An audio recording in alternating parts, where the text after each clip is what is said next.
Did you know that this is the flag of the United States of America? I bet you did. But so is this, and this, and this. These are all flags, more specifically of the US. I mean, why aren't they? They all have 13 stripes alternating red and white, a blue union with 50 stars to represent America's 50 states, and according to the US flag code, that's all that is needed to legally be a US flag. No standard shapes or colors needed.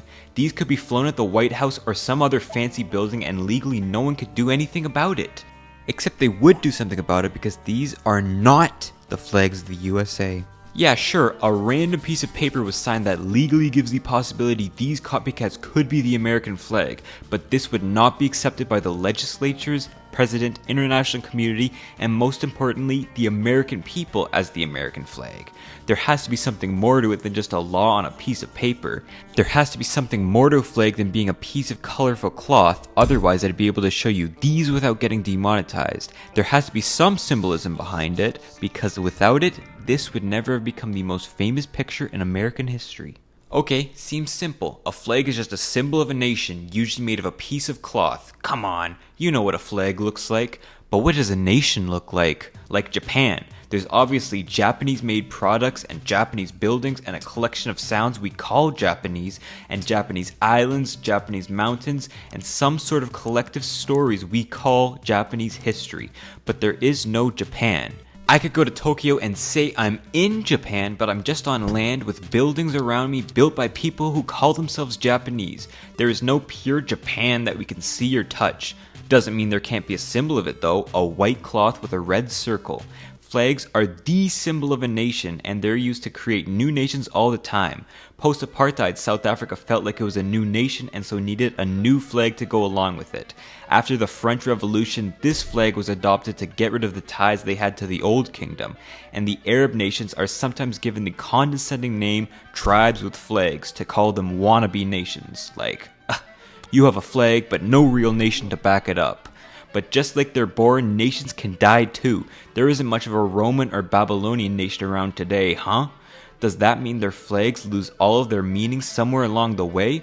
This flag still has some pretty powerful meaning even though its nation died about 30 years ago, so maybe that symbol of a nation definition doesn't cut it. What about all these flags, huh? I'm talking flags of sports, sailing, languages, pride, politics, racing, medicine, separatist movements, monarchs, beaches, religions, and boxing kangaroos.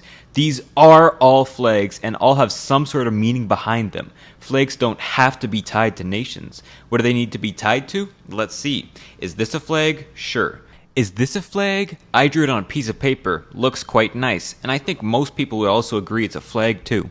Is this a flag? I don't think so. Most people would say it's just a picture of a cat, but if everyone started to agree that this was the symbol of the cat nation that represented all cats on earth, then it would become a flag. Is this a flag? Yes, it's the flag of France. Psych!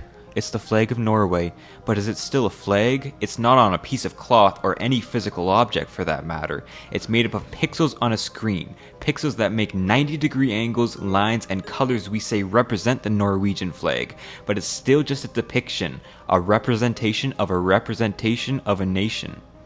The image of that cat is also just a pixel representation of colors and lines and shapes we say make up a cat, but it's still just an image of a cat. Unless we flagify it, this website lets you put in any image you want and makes it look like a flag flapping in the wind. With respect to the cat nation, does this website make the cat flag any more flag-like? You tell me! Literally, you have to tell me. Flags are decided by what everyone believes to be a symbol of whatever they are rallying behind. As we saw, they don't even need to be made of cloth, they can just be an image representation on a screen. They don't need to have four sides either. Nepal and Ohio break that convention. This is as much of a flag as this is. They don't even need to have cool designs. This flag was Libya's from 1977 to 2011, so green. This flag was a general symbol of revolution in Europe but shifted to becoming a symbol for left-wing politics. Lot of red. This flag was France's from 1814 to 1830, symbolizing purity, and yes, it's also a flag you can throw up when you decide to surrender. Both purity and surrender. Symbols can change meanings.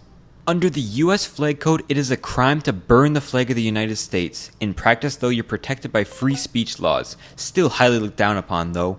In Iran, here is a burning of the American flag in a public square, a symbol of foreign intervention to many in the country. Obviously, the American flag has two different meanings in these two different contexts. Flags can identify your enemies as much as it can identify your friends. Like this flag, for example, Old Jolly Roger. If you were sailing back in the day and you saw a ship pull up to you and raise a black flag with a skull and crossbones on it, then one of two things were about to happen. One, you were about to be robbed. Or two, you were about to be murdered. Pirates used this as a symbol of fear, hoping to make you surrender when they raised it. It used to be one of the most terrifying symbols on Earth. Nowadays, it's used to decorate children's birthday parties. Real scary.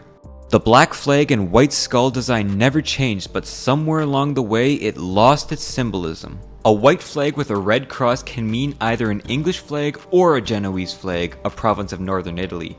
A red and white flag can be the symbol of either Indonesia, Monaco, or Poland if they hung it up while drunk.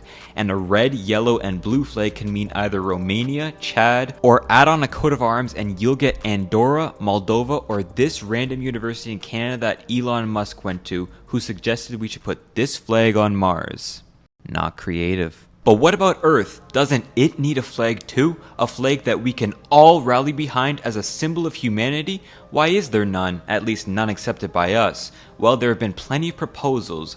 How about George Dibern's Citizens of the World flag, made in 1937 for Germans who refused to have the Nazi flag represent them? It doesn't do a great job since it wasn't designed to be accepted by everyone though. Plus, there's already a flag for Germans who don't want to use the Nazi flag nowadays. This one.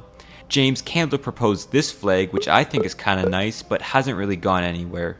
John McConnell, the founder of Earth Day, ditched any abstract and just pasted the Earth onto a banner. Like the cat flag, it asks if an image can be turned into a flag if enough people accept it as their symbol. This website says so, but humans haven't accepted this as their flag. Paul Carroll made, I think, one of the greatest flags on Earth. This. Just look at it, 159 political flags around an Arctic-centered map of Earth. There are too many problems with this becoming the world's flag to even list them, so I'm not sure it was ever designed seriously, but obviously this was never accepted by everyone as their symbol. Or we can use Oscar Pernefeld's International Flag of Planet Earth, a rather meaningless flag that almost no one uses. At least yet. Not to sound harsh on Oscar, it's just that this flag hasn't been a commonly accepted symbol of Earth or humanity. Is there something about flags that makes us want to divide each other into groups? That's generally what they're used to represent. So who knows if we could ever agree on a symbol representing everybody. But I'm proposing one. Here it is. It's just blue. Just blue. Guess what it represents? That's right, the sky. Because that's the only thing pretty much everyone can see at all times. Earth is just as real as any other nation. It has land, people, and buildings, but we just don't have as strong of a concept as a real Earth as we do for imaginary nations. And without that strong concept, we have no need to make up a physical design to personify it somehow. So what is a flag? A flag is anything that we call a flag. So this is a flag, and this is a flag, but this isn't, and this isn't. Unless you guys want to accept it as your flag. Come on, it's such a simple design, it would be so easy for